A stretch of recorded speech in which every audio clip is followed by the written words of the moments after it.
Tim Byrne, Almost Live.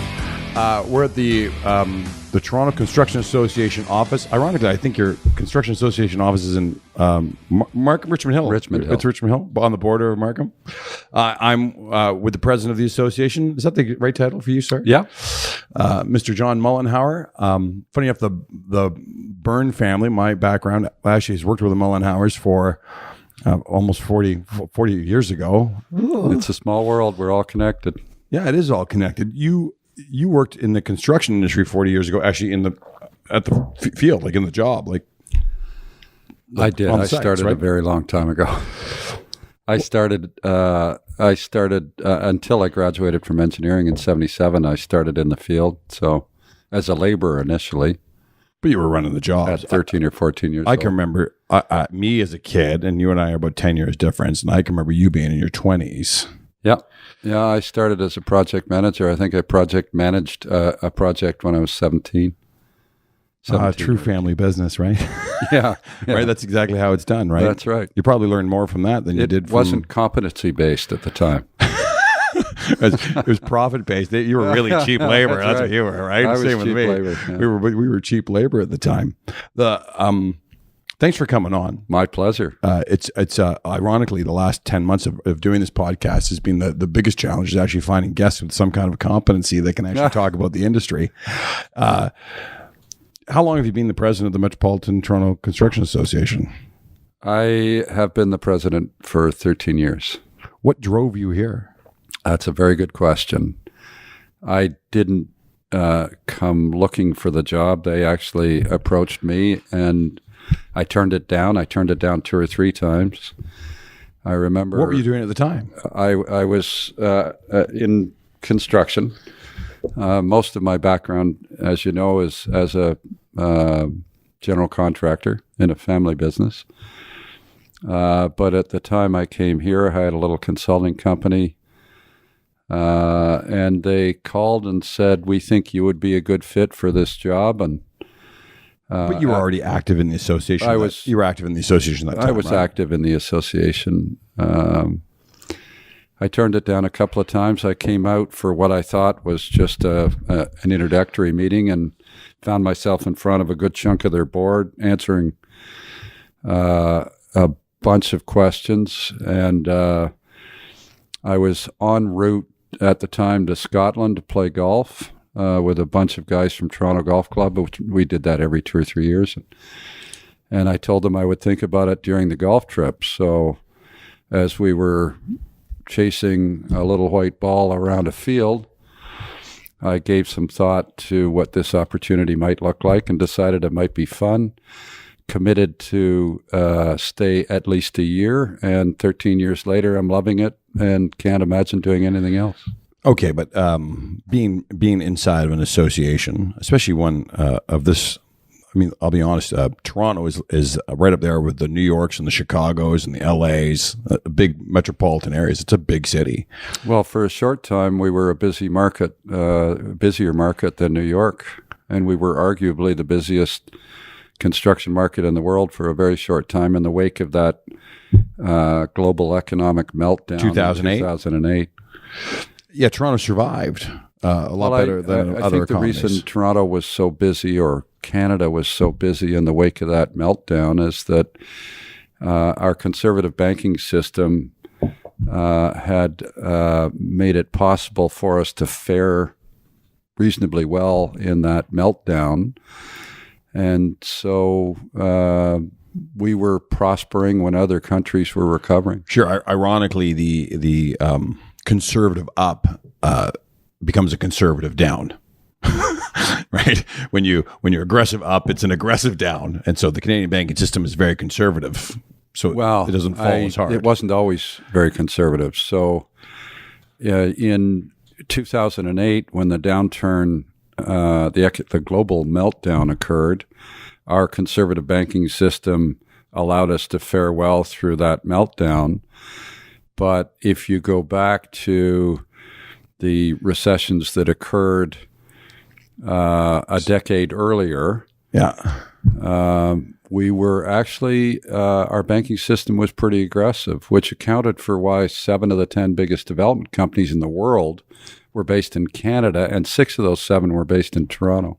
And not to deviate, and I like talking about economics. In that 2000, the 2000 recession, the 99, the tech recession, I mean, was it just because Canada's banking system was a little loosey goosey like everybody else's, or was it because, truthfully, there was which we're going into a second one, was a technological revolution, and these companies like Facebook were coming on the market, and people didn't actually know how to evaluate them or deal with how to evaluate technological companies that were web-based. You're thinking specifically of the .coms and that meltdown. Sure, I mean, because banks didn't even know how to. Companies were being given values, and they were negative revenue, negative profit, and they were given billion-dollar values back then. It was a combination of things. When our banking system was aggressive, and we had so many of the world's largest development companies like Cadillac, Fairview, Olympia, New York, and all those companies, the banks were begging them to borrow money. And in the U.S., they had... well, that's going back to 89 more, though, right? The 89 one was... So the 89, then there was the 2000, which was the tech one. The 89 one, you're right. So in 89, in 87, 85, 86, 83 87. meltdown, and then one a decade later in 93. Yeah, right? And it was really at that time that our banking system started to become conservative. Yeah, when Bramah Lee and Cam Ross... Right. And all those guys companies just burst, right? I mean, they were literally allowing them to build office buildings on spec. No leases, no tenants. They were allowing them to put up office towers all over Toronto and fully financed with absolutely no tenants in them whatsoever. Well, they were doing a few things. So the pre-financing thresholds were low. So 10% equity was fine. Yeah, I remember that. And, sweat equity counted as equity. The banks would secure loans with the difference between market value and book value of a group of assets. So if you had 3 or 4 office buildings and say they were worth at market value $40 million, right, and you had them on the books for 20, you theoretically had another 20 worth of equity, and they would loan against the difference between market and book value. And basically, they were giving you money with no security. So that all changed in around about 93. Yep. And then the meltdown with the .com. So we became a conservative bank. Which the meltdown, and it's funny too, by the way, I think there's another recession coming, and it's a good segue to all the topics that I want to cover with you in the next half an hour. I think it's imminent. Yeah, I think it's imminent too. But if you look at the 89, the 90 recession, the 91, 92, and then you look at the .com, funny enough, the .com without real estate had the exact same banks took almost a similar look as they did to real estate in 91, 89, 91, where they were giving away free equity. They did this to the .com. So they just went, okay, we've got the real estate under control now. And then this .com people, the Facebooks popped up, and they just went, you've made no money, you have no revenue, no profit, but we're going to lend you or give you a valuation of $1 billion, and you can borrow against it. And they did this to tech companies nonstop. I can't even remember. There was a Facebook, and there was another one that didn't make it. There's 2 or MySpace, yeah, MySpace, guys like that. And banks were like doling out cash to these tech companies without actually knowing what space they were in or whether they had value or no value, and they blew up again. Well, the good news is that all changed, and now the banks are trying to predict when this next recession will occur. And the problem they're having predicting that, I think, is that, these real estate cycles that were historically sort of 6 or 7 years, right? That's all gone out the window because, largely because of stimulus. So stimulus takes 2 forms: aggressive government spending and artificially low interest rates, which are subsidized. So what would have caused, normal supply and demand economics would have caused a recession some years ago. But the federal government keeps injecting money into the system with aggressive spending, most of it infrastructure, and most of it because of neglect for decades, and artificially low interest rates. So we've had this sustained high end of the cycle, and it can't. It has to end at some point soon. By the way, I'm not a fan of government, and I watch our governments. I'm just not a fan of government injecting their. Nobody's a fan of government in the private sector. Well, okay, but listen, even in the public sector, I'll be honest. The minute you realize that your job doesn't create profit and you don't actually have any worth other than you've got a good job, you've got to really go to just ask myself: Am I a productive part of society? Okay, then that's a philosophical question. But going back to the economy, governments aren't good at spending money, and I watched them do everything from the Kathleen Wynne government prior. They're so slow in executing an idea that the ideas happen at the wrong time. For instance, the implementation of an increase in minimum wage. I mean, not that I was a fan of doing that for a myriad of reasons, which I'll discuss later.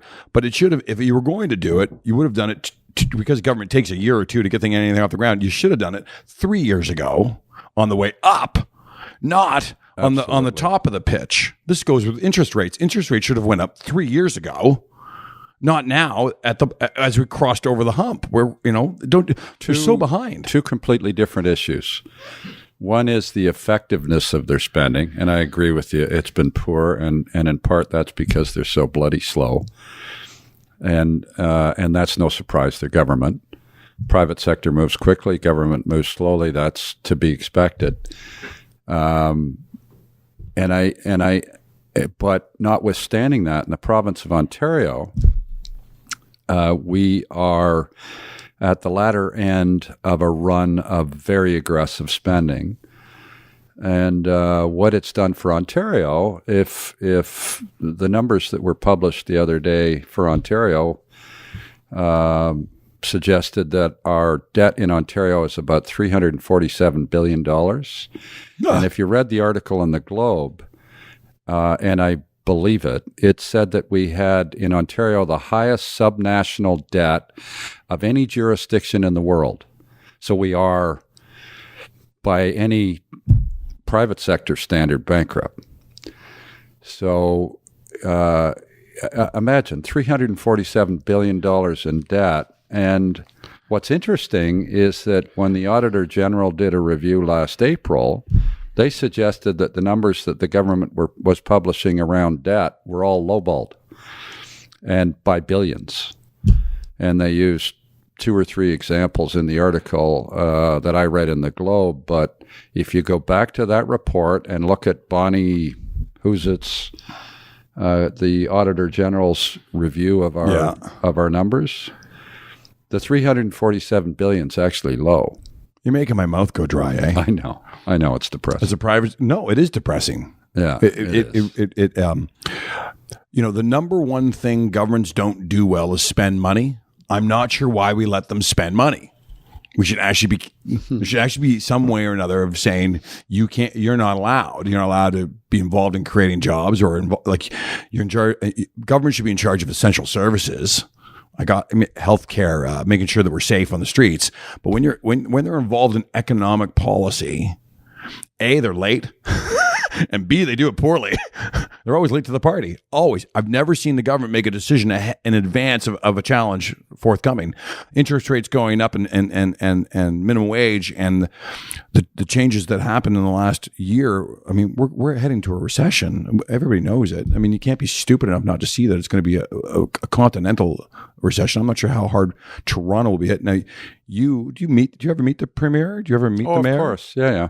Okay, so you meet them. I've met all of them. And you say to them, okay, so I smell it and I can see it. What are we doing about it? I mean, do you get to say that? Do you get to have that kind of conversation? Or is it always a handshake and elbow rubs and a photo op? It depends who you're talking to. Because you're a straight shooter. It depends who you're talking to. I mean, I know many of the folks in the Ontario provincial government, Doug Ford included. And Doug Ford has been a little ready, shoot, aim in terms of the way he's rolled things out. But to be fair, many of the changes have been the right thing, just poorly, I think, handled. Okay, agreed. I mean, I I think that it's probably a good thing that Toronto City Council is now only 25. And they're talking about today about making sure they spend the $25 million they saved. But the way it was done, sort of midway through an election didn't make a whole lot of sense to me. But notwithstanding that, you ask about whether Toronto will be affected by the recession, which is inevitable. And I don't care how good a government is, things go in cycles. You can't stop You can't stop it. Nor should you. Nor should you. It's healthy. It's basic supply and demand economics. I also think it makes people better. I think you learn how to fight. Listen, we're in a blue ribbon society. I'm looking over at my daughter and you go, you grew up not being allowed to lose a baseball game. And the truth is you lose, and when you lose, you learn how to win. So when a recession's thin the herd, make you stronger, make you wake up and not sit back on your laurels. Well, as Canadians in recent years, we personally have amassed a lot of debt, and I'm no exception. I'm as stupid as any of us, and so at my age, to have a mortgage is poor planning and naive. And a kitchen that sunk. And my kitchen that's probably on the bottom of the Atlantic Ocean somewhere off the coast of Italy. So how bad is Toronto going to get hit with this in the next 24 months? Toronto will inevitably be affected by it, but we have to put context around that. So if you go back a couple of years, talk about the Ontario number for a minute. Most of that work, the lion's share of that's in the GTA. But if you look at 2016, when we had a record year in terms of construction, the aggregate building permits for that year were about $12 billion. In 2017, that number grew 24% to $14.7 billion. Really? And this year, when the dust settles and we get real numbers, I'm expecting that number to be in the order of $18 billion. So... Sorry, so 2016 was $12 billion.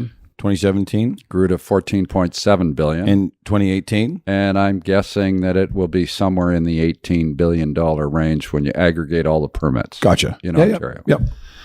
So, and a good percentage of that obviously is in Toronto. So even if we have a slowdown, and it can be relatively severe and still only take us back to 2017 or 2016 years, which were record years. So by any standard, that's still a ton of work. I don't want to sound arrogant, but when you see Toronto on a Canadian national level, not global, but Canadian national level, when you see Toronto drop 2%, when you see Calgary, and Calgary's a high and low, yippee-yi-yay cowboy city, but it goes up and down and doesn't affect the rest of the country. Because of oil and gas. Toronto goes down, it affects the rest of the country. Toronto goes up, it affects the rest of the country. And so Toronto's 1% down is 10% down in Winnipeg. You're not going to make us very popular with anybody listening outside I got Toronto, that. And I got that. But Toronto is the economic center ice of Canada and continues to be. And so just pure by population. The impact is more significant when we're affected here. We're also, as you pointed out, we're a little more diverse. So in Alberta, if as oil goes, so goes their economy. Ooh. But we're a little more balanced. So if we're down, it is for a whole bunch more reasons than it would be in Alberta. By sheer numbers, for the U.S. listeners, the Southern Ontario area makes up more than 1/3 of the Canadian national population. True. So our ability to have a self-sustaining economy within itself is a little easier than being Halifax at 500,000 people. It's just, we're easier to push through and create economy within ourselves. So you don't see 2019/2020 railing to the ground. Oh, I don't see any change. I'm not an economist, but I follow a half a dozen of them. How many members are part of the TCA, the Toronto Construction Association? A couple of thousand companies. It wouldn't matter. It's about if the economists are to be believed, and who knows, economists tell us that they're always right. They're just not always right about the timing. But But I think the Schedule A bank economists, for example, are predicting an economic slowdown that may or may not be a recession by mid to late 2020. And if they are, for the first time ever, right about the timing, that would make some sense. It's inevitable. Even if it, and you would assume that if it didn't happen in 2020 and it happened in 2021, that it would likely be a little more severe than it would be if it happened sooner, because there's more of a correction needed. So I agree with you that it's inevitable. And I would prefer to see it sooner than to see it more severe. When here at the TCA, do you guys actually do round tables and talk about that stuff? Because you get a chance to meet with the Premier of Ontario, which is the governor in the U.S., because we have a lot of U.S. listeners. You get to meet with those people. You get to have these conversations more candidly in private. So do you sit with the members and shoot the shit about what's about to happen, how it can happen, what the fall? Because you can't change it. You're just on the wave. But I guess being prepared is half the battle. Of course, we have that conversation frequently, but if economists with their skills and training are almost always wrong, you can well imagine what that conversation looks like when we sit down with contractors. 13 years later, you actually came in here then sometime before the 2008 meltdown. I started in January 2006. Yeah. So you does the TCA itself as an organization get affected by recession, or does it just mosey its way through? That's a good question. You saw one, so now you're about to see a second. Do you do any internal planning? If the yes and yes. So if the interesting thing about our business is that we probably do a little better in a little softer market than we would in a busier market. And the reason for that is that what motivates a prospective member to join is, above all else, project opportunities. And if their boots are full, then they are less inclined to see us as a necessary value add because they don't need any more work. They don't need to attend networking sessions and be part of what they're doing. They have more work than they could easily complete. But so if the market becomes a little softer, we tend to do a little better in the association business. But if the meltdown is severe, then it is severe for us too. So it depends on how severe it is as to how we're affected. So do you pre-plan? Do you make a plan to go into do you have an economic forecast, a plan to go into a recession? I think you give us too much credit. To be fair,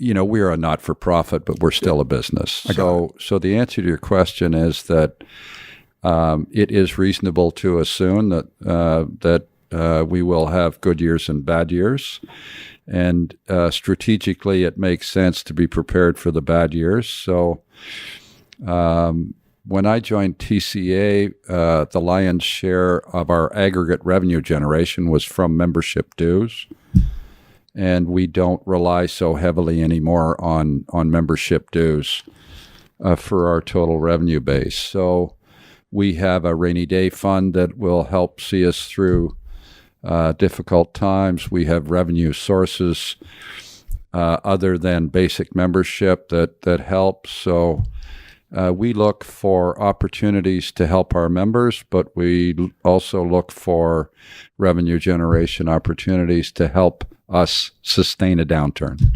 I'm going to head a different direction. So as the president of the TCA, and you're actually a far more powerful organization than what you give yourself credit. You're a pretty low key guy, and this association actually has a lot more voice than what you want to admit. Between the BOMAs, the IFMAs, the NAOPs, TCA is the voice of the blue collar guy, the guy with the shovel in the ground on the job site. And you're the president. You've been the president for a long time. You say that, but nobody mistakes me for somebody important. I got that. You're a low key guy. I think that we are more effective when we're united.